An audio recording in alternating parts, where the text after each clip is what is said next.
With the birth of haute couture in the late 1800s, Paris quickly became the epicenter of fashion creativity, setting the standard for style throughout the world. This coalesced with a burgeoning nouveau riche class and the introduction of new forms of transportation that connected the world.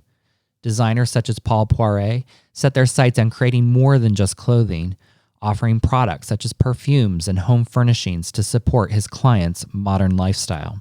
It was the birth of lifestyle branding, and it hits jet speed in the 1920s.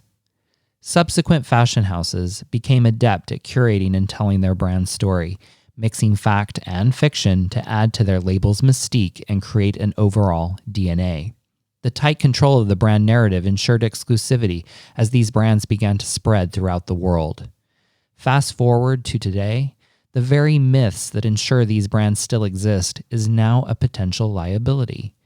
Customers now have access to the internet, where controlling brand narrative is much more difficult, and information is much easier to get online, leading customers to find new information that runs counter to a brand's purported history. Customers are demanding transparency and prefer authenticity to a pitch-perfect story. This is forcing luxury brands into a corner.